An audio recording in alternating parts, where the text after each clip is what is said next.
Winter break is finally over, except we woke up to a snow day. So now all the kids are home. Let's clean up and make some banana bread.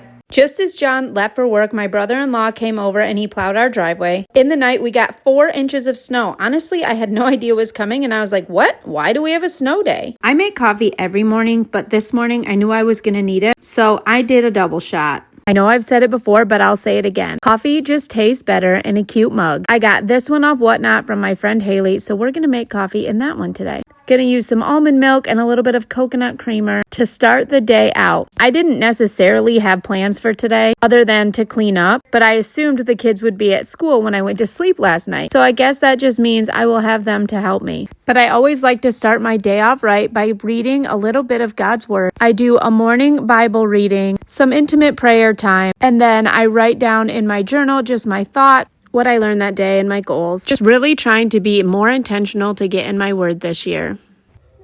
Mom. Thank you. Working on patience and just overall growing closer to God. After that, we started getting everything cleaned up. Now, it's so funny to me. Every time I start cleaning the living room, people are like, how does it get to be such a mess? Well, because we have a 5-year-old, and that 5-year-old is a living room kid. Meaning all of his toys are in his bedroom, but he brings them out to the living room to play. And quite frankly, I wouldn't want it any other way. It's so fun to watch his creativity when he's building forts and playing with race cars, but he's not the best at cleaning up after himself. Unless everyone is cleaning up together, he likes to help. As far as sweeping the floor, I think that because it's such a big area, I could sweep it 20 times a day and there would still be stuff. I honestly should invest in one of those robot vacuums, or maybe 2 of them. I'm just not exactly sure how they would work in such a large area, but then again, maybe I won't know until I try. The kitchen is definitely the catch-all place since we're still working towards our kitchen cabinets. John built me this temporary island, which is perfect, but it collects everything. It's where all our mail goes. Anybody that walks in sets stuff down.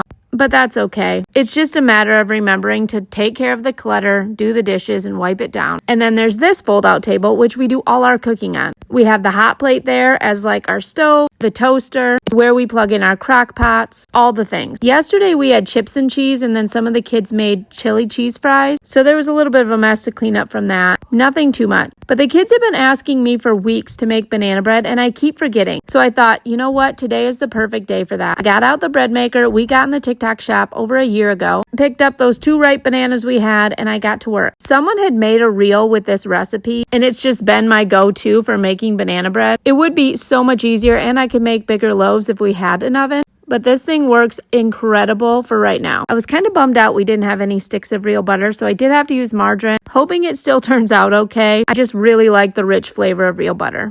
All right, we'll get all that cleaned up and we'll let the bread do its thing. I have to run to the post office. 2 of the kids have a basketball game tonight, so I'll be back with another video.